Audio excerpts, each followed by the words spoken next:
Ladies and gentlemen, welcome to Pro Wrestling History Radio Daily. I'm your host, the eclectic gentleman, Stephen Watts, and man, I hope you've all had a great day. It's been a long one for me, I'll tell you that. But join me as we look at all the pro wrestling birthdays, deaths, title changes, and big moments for this day in pro wrestling history. But before we get started, don't forget to like, share, and subscribe.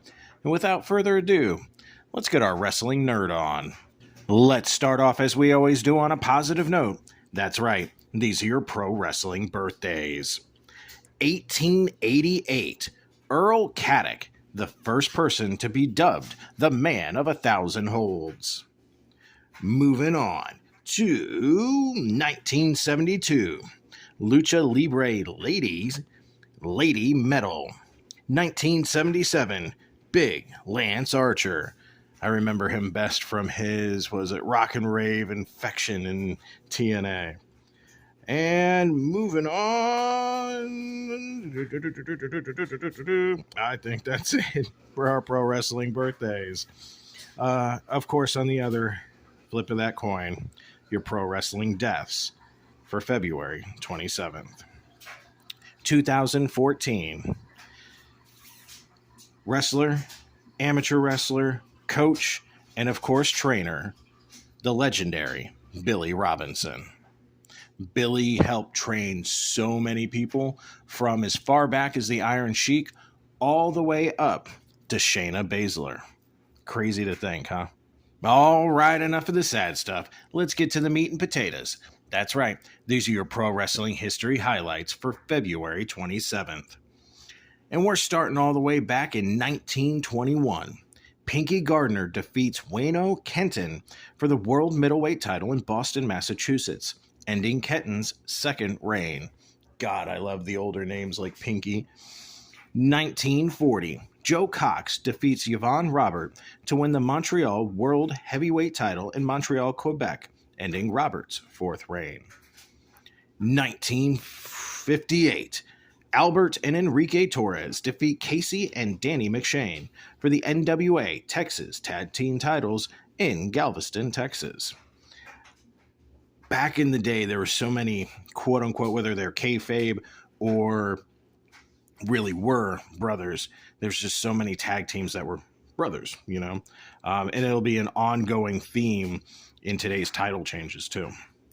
Staying in 1958, Jim Hattie defeats Dick Turo to win the Midwest Wrestling Association Junior Heavyweight title in Columbus, Ohio, beginning his second reign. 1962, Johnny Barend and Magnificent Maurice defeat Art and Stan Nielsen for the American Wrestling Alliance World Tag Team titles. 4 years later, in 1964, the Fabulous Kangaroos, Al Castello and Ron Heffernan, defeat Eduardo Carpenter and the Big Cat, Ernie Ladd, to win the World Wrestling Association World Tag Team titles in Bakersfield, California. Doing two dates in 1969, Johnny Long and Tojo Yamamoto win the Mid-American NWA World Tag Team titles for a third time in Chattanooga, Tennessee, defeating Don Carson and Len Rossi. Staying in 1969, Bill and Joe Sky defeat the Mighty Yankees, Frank Morrell and Eddie Sullivan, to win the Mid-American NWA Southern Tag Team titles in Lexington, Kentucky. This ended the Yankees' fourth reign and began the Sky's second. Disco ducking it into the 70s, 1970, Abdul the Butcher defeats Billy Robinson for the Stampede North American Heavyweight title in Calgary, Alberta, Canada, ending Robinson's second reign and beginning Abdul's second. Staying in 1970, Kurt Von Steiger defeats Moondog Mayne to win the NWA Pacific Northwest Heavyweight title, ending Mayne's eighth reign. The Moondogs had a wonderful run in the Pacific Northwest. 1973, Giant Baba finishes undefeated with 2 draws in a 10-match series to become the first holder of the All Japan Pro Wrestling Pacific Wrestling Federation World Heavyweight title. Say that 10 times fast. In Tokyo, Japan, Baba faced Abdul the Butcher, Bobo Brazil, The Destroyer, Dick Beyer, Terry Funk, Don Leo Jonathan, Pat O'Connor, with 2 matches against both Bruno Sammartino and Wilbur Snyder. The title lasted until 1989, when it was unified with the NWA International Heavyweight title and the NWA United National Heavyweight title to create All Japan's Triple Crown. 1974. Danny Miller defeats Ole Anderson in a tournament final in Raleigh, North Carolina to become the first NWA Mid-Atlantic Television Champion, beginning a lineage that would continue through Jim Crockett Promotions and through the lifespan of World Championship Wrestling. 1975, the Royal Kangaroos, Jonathan Boyd and Norman Frederick Charles, defeat Dutch Savage and Jimmy Snuka for the NWA Pacific Northwest Tag Team titles. This ended Savage and Snuka's second reign and began the Kangaroos' 5th. 1976, Chavo and Gory Guerrero defeat Senior X and Carl Von Brauner to win the NWA America's Tag Team titles. Senior X. I could just imagine a sombrero and a black mask with a red X on it. I can't believe that was in 1976. I gotta look that match up. Staying in 1976, Ricky Romero and Silver Streak defeat Leo Burke and The Beast to win the NWA Western States Tag Team titles, ending their second reign. Going to 1977, The Sheik defeats Bobo Brazil to win the Toronto NWA United States Heavyweight title in Toronto, Ontario, beginning The Sheik's third reign.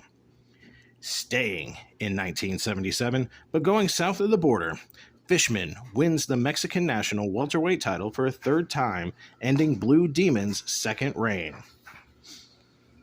Last stop in the groovy 70s, Don Leo Jonathan and John Quinn defeat the Black Avenger and Dan Waite to win the Vancouver NWA Canadian Tag Team titles and Vancouver, British Columbia.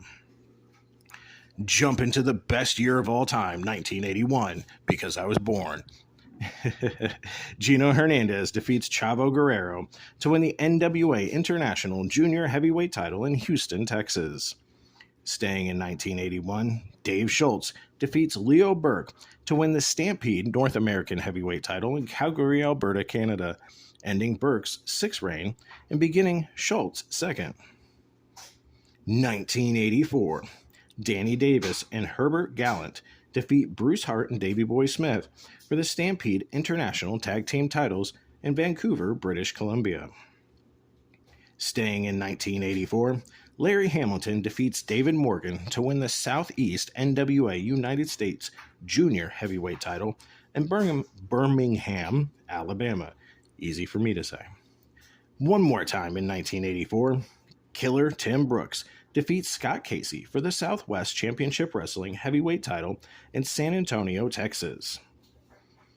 1985, Dory Funk Jr. defeats Carlos Colon in Bangor, Maine, of all places, to win both the International Championship Heavyweight title and the World Wrestling Council's Universal Heavyweight title. Colon had been recognized as the first ICW champion in 1984, as he was WWC champion, and Funk defeated Colon for both titles. The WWC title was held up after the match between Funk and Colon on May 18th in Puerto Rico, with Colon winning the rematch a month later in San Juan.